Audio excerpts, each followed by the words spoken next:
Good morning students. आज हम English के बारे में कुछ आधारभूत जानकारियाँ प्राप्त करेंगे।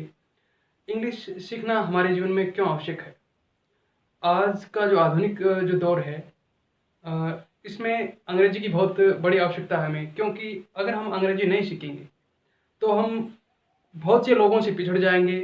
आज का जो समय है वो कंपटीशन का है, तो इसमें हर कंपटीशन परीक्षा के लिए इंग्लिश आवश्यक हो गई है। इसलिए मैं आधारभूत जो जानकारियाँ हैं अंग्रेजी के बारे में उनको आपके साथ शेयर करने जा रहा हूँ। मैं एकदम बेसिक शुरुआत करूँगा, जहाँ जो चीज़ें आवश्यक हैं कंपटीशन एग्जाम के लिए, और यहाँ तक कि कक्षा 8, 9, 10, 11, 12 इनके लिए भी ये आपको एक मजबूत आधार प्रदान करेंगी। तो हम शुरू करते हैं पार्ट्स ऑफ स्पीच से। पार्ट ऑफ स्पीच मीन्स वाक्य के अंदर जो भी शब्द काम में आते हैं उनको क्या कहा जाएगा। अंग्रेजी में जो शब्द एक वाक्य के अंदर आते हैं उनको अलग अलग नाम दे दिया जाता है, जैसा कि हम हिंदी में पढ़ते हैं वैसे ही इस इंग्लिश में भी है।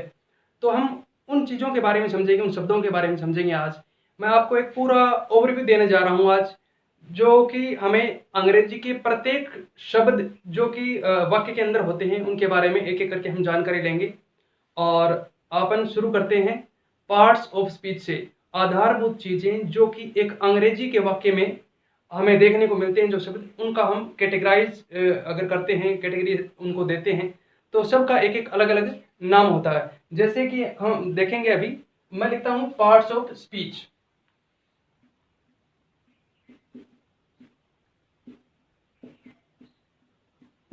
पार्ट्स ऑफ स्पीच इनको 8 भागों में विभाजित किया गया है।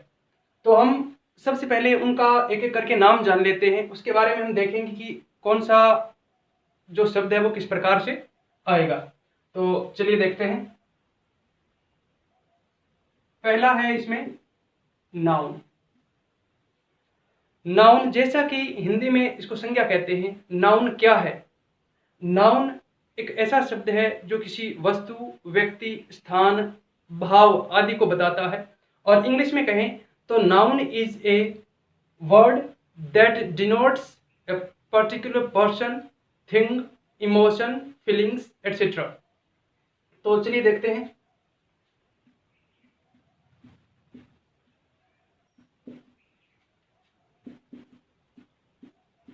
Noun is the name of a person, thing, animal, action, quality, condition, etc.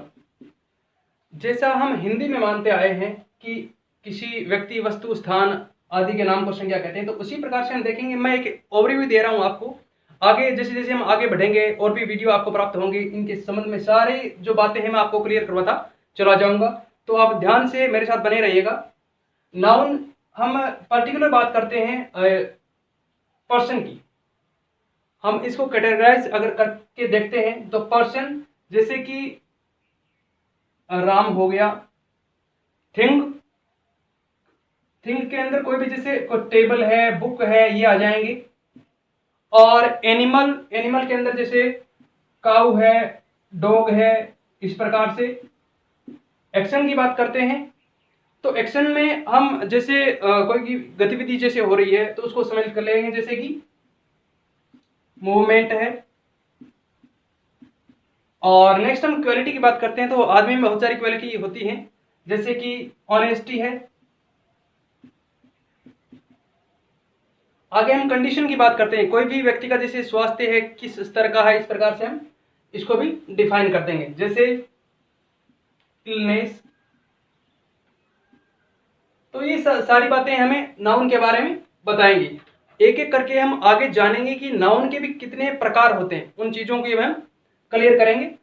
लेकिन उससे पहले हम आज का जो ओवरव्यू है मैं आपको इसी से संबंध में दे रहा हूं कि पार्ट्स ऑफ स्पीच क्या है। पार्ट्स ऑफ स्पीच में नाउन आ गया। अब नेक्स्ट देखते हैं हम दूसरा जो है ये है प्रोनाउन। प्रोनाउन इसको हिंदी में हम कहेंगे सर्वनाम। सर्वनाम क्या होते हैं, प्रोनाउन क्या होते हैं? हमने हिंदी में पढ़ा है कि संज्ञा के स्थान पे काम आने वाले शब्द सर्वनाम कहलाते हैं, और इंग्लिश में हम इसको ऐसे कह सकते हैं कि pronoun is a word that substitute a noun. तो संज्ञा के स्थान पे हम क्यों काम में लेते हैं इसको? बार बार किसी एक ही शब्द की जब पुनरावृत्ति होती है तो हम उस पुनरावृत्ति का जो भाव होता है उससे वाक्य थोड़ा सा अटपटा लगने लग जाता है हमें, और उस अटपटेपन से बचने के लिए हम सर्वनाम का यूज करते हैं। उदाहरण के तौर पर जैसे मैं लिखूं Ram is a student, Ram reads a book. तो हम यहां देखेंगे बार बार जब राम शब्द आएगा तो ये एक ही के लिए आ रहा है, जैसे राम भी यहां है और यहां भी राम है, तो हम इस राम की जगह है हम यहां पे लिख सकते हैं ही, क्योंकि ये जो ही है ये इस राम के लिए आएगा यहाँ पे।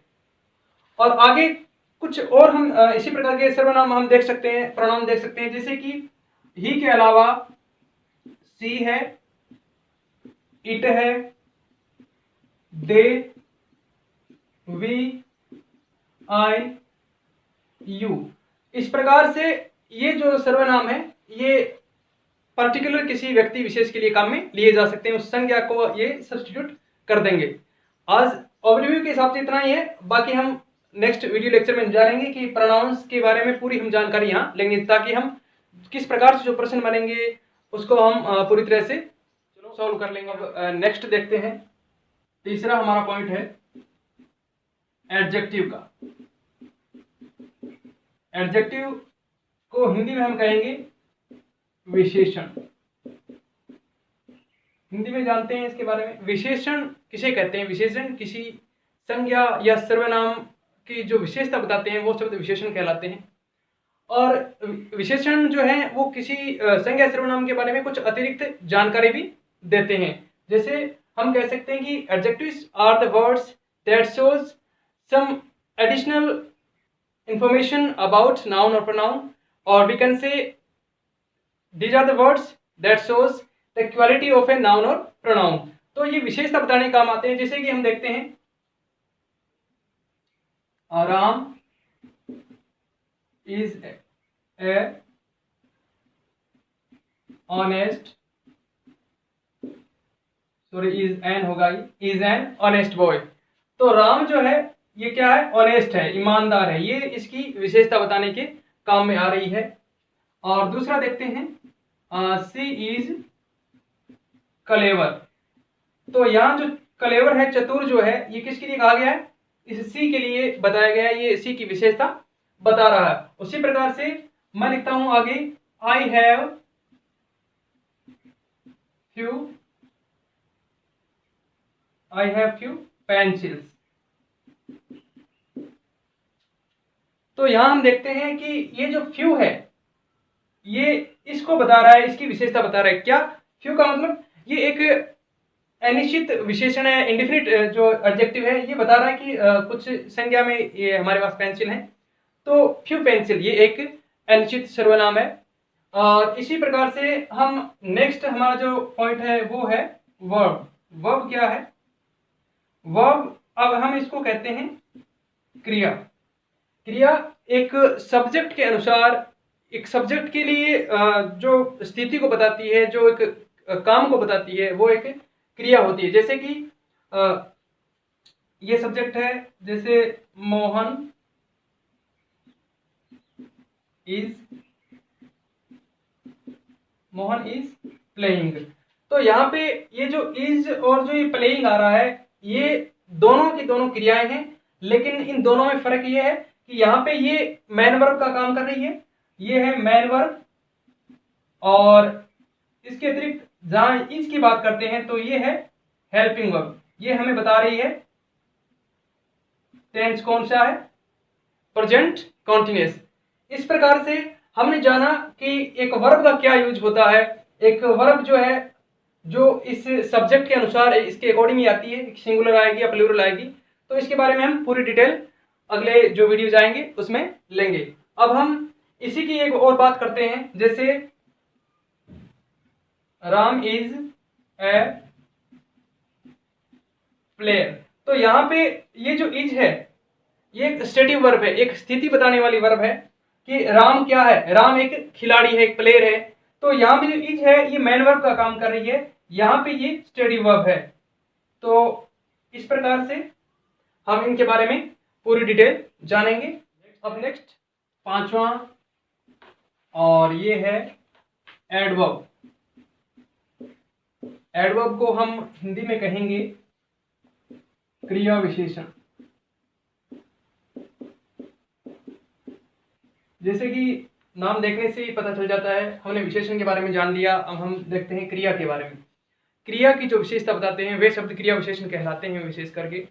लेकिन ये जो क्रिया विशेषण जो है, एडवर्ब्स जो हैं, ये न केवल क्रिया की बल्कि किसी दूसरे एडजेक्टिव की, किसी दूसरे फ्रेज की, यहाँ तक कि पूरे सेंटेंस की भी ये विशेषता बता देती है। इस प्रकार से ये न केवल एडवर्ब से वर्ब की विशेषता बताएंगे, एडवर्ब की विशेषता बताएंगे, बल्कि कभी कभी ये नाउन और प्रोनाउन की भी बता देते हैं। मैं इन जो भी पर्टिकुलर इनके लिए जो एडवर्ब्स हैं इनके बारे में हम चर्चा करेंगे। सबसे पहले हम देखते हैं कि ये एडवर्ब जो है ये किस प्रकार से, उदाहरण के द्वारा हम समझेंगे किस प्रकार से विशेषता बताते हैं किसी वर्ब की, किसी एडजेक्टिव की। तो आइए देखते हैं। जैसे मैंने लिखा है हरी रन्स फास्ट। यहाँ हमें पता चला है कि रन्स जो है वो क्या है हमारी, ये है वर्ब है, और वर्ब को क्वालिफाई कौन कर रहा है, ये शब्द है फास्ट। तो ये जो वर्ब की विशेषता बता रही है फास्ट, ये क्या है, इसको हम कहेंगे एडवर्ब, क्योंकि ये इसकी क्वालिटी को बता रही है। अब हम दूसरा देखते हैं कि एडजेक्टिव की किस प्रकार से बताएगा। जैसे कि शी इज वेरी ब्यूटीफुल। तो यहां हमने देखा कि ये ब्यूटीफुल, ये तो क्या है, एडजेक्टिव है। ये क्या है हमारा, एडजेक्टिव है, विशेषण है। और इस विशेषण की भी विशेषता बता रहा है वेरी, यानी सी इज वेरी ब्यूटी, बहुत सुंदर। ये तो जो वेरी आया, बहुत आया, ये क्या है, ये है एडवर्ब। तो इस प्रकार से एक एडवर्ब जो है वो एडजेक्टिव की को भी क्वालिफाई कर देगा, इसकी भी विशेषता ही बता देगा। तीसरा हम देखते हैं, हमें यहाँ पता चला कि ये वर्ब को बता रहा है, फिर हमें यहाँ पता चला कि एडजेक्टिव की विशेषता बता रहा है। अब हम देखते हैं कि किस प्रकार से एक एडवर्ब दूसरे एडवर्ब की भी विशेषता बता देगा। तो हम देखते हैं, जैसे इसमें हमने देखा हरी रन्स फास्ट, तो इसी को मैं वापस ले लेता हूं, हरी रन्स वेरी फास्ट।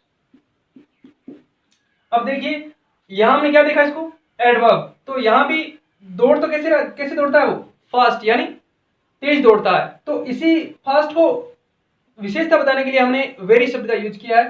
तो ये जो है ये एक एडवर्ब हो गई, और इसी एडवर्ब को ये क्वालिफाई करी, ये इसकी विशेषता और बता रही है। तो ये भी क्या हुआ, एक एडवर्ब। हाँ, तो नेक्स्ट है हमारा अब है प्रीपोजिशन।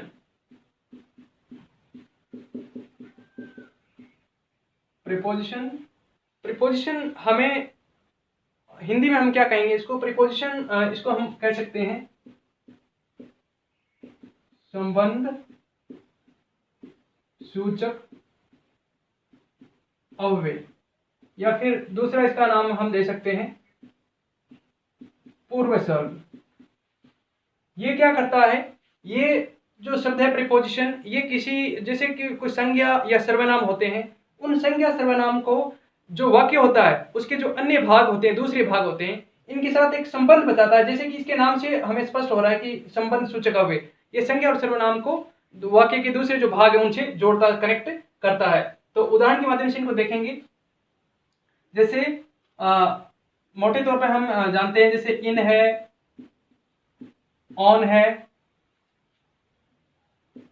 अबाउट है, अंडर है, इस प्रकार से। तो इसमें क्या है, इन, ऑन, अबाउट, अंडर, ये सभी प्रकार के जो है ये प्रीपोजिशंस हैं।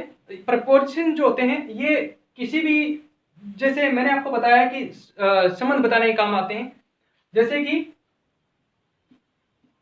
Ram is sleeping in the room, हमने यहां देना इन। ये जो राम का संबंध है किससे जोड़ रहा है, कमरे से जोड़ रहा है, यानी राम की जो पोजीशन बताई गई ये कहां पे है, ये पोजीशन है कमरे में। राम कहां सो रहा है, कमरे में। तो इस प्रकार से ये जो इन आया है हमारे यहां, ये क्या है, एक प्रीपोजिशन है। नेक्स्ट हम देखते हैं कंजंक्शन की बात हम करते हैं अब।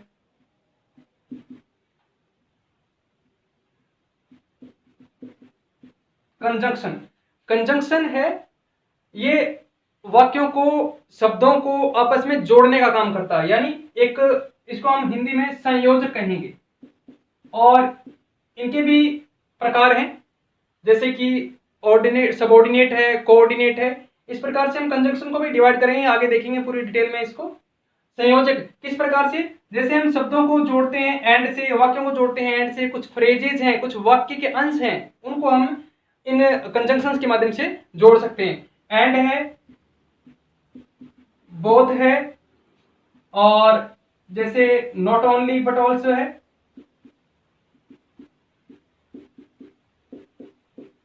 तो इनके माध्यम से हम जोड़ने का काम करते हैं शब्दों को, वाक्यों को और वाक्यांशों को। इस प्रकार से यहां ये निर्धारक होंगे।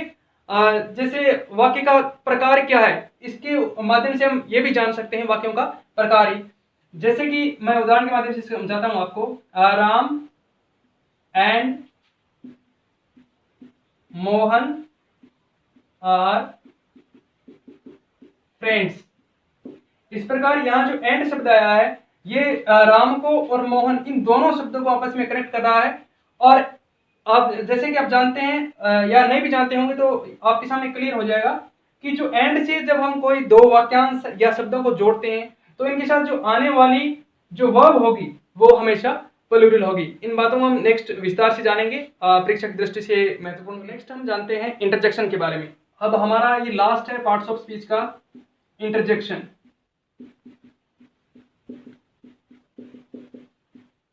इंटरजेक्शन क्या है, इंटरजेक्शन को हम हिंदी में कहते हैं विस्मयादि बोधक। विस्मयादि बोधक, यानी ये जो इंटरजेक्शंस हैं इनके माध्यम से हम जो हमारी सडन जो एक्सप्रेशन होती है, जैसे कि फीलिंग्स हैं, इमोशंस हैं, उनके बारे में जो अचानक भाव उठते हैं उनको दर्शाने के लिए इंटरजेक्शन काम में आते हैं। जैसे कि मैं इंग्लिश में इसको बताऊं कि interjections are used to express the sudden feelings and emotions that originate due to sadness, grief and surprise, approval etcetera. तो हम देखते हैं इंटरजेक्शन जो होते हैं उनके अंत में आपको एक्सक्लेमेशन मार्क जरूर मिलेगा। एक्सक्लेमेशन मार्क, एक्सक्लेमेशन मार्क आप जानते होंगे, जैसे कि इस प्रकार का चिन्ह होता है, ये चिन्ह जो है एक्सक्लेमेशन का होता है।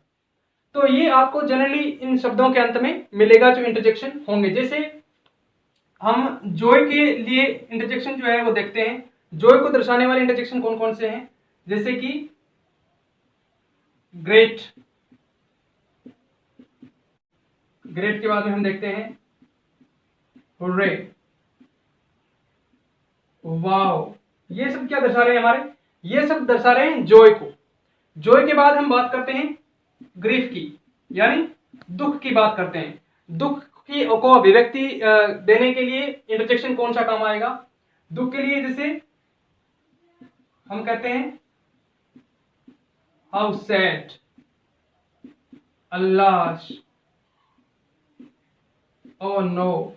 ये सब क्या है, जनरली ये हमारी हिंदी लैंग्वेज में हमें देखने को नहीं मिलते हैं, लेकिन ये इंग्लिश एक्सप्रेशन में बहुत ज़्यादा देखने को मिलते हैं। इस वजह से इस प्रकार की जो ये जो दर्शा रहे हैं शब्द, ये इंटरजेक्शंस हैं।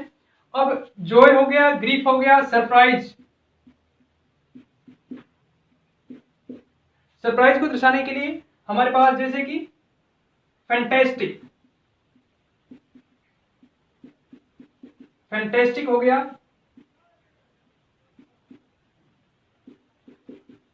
अमेजिंग हो गया।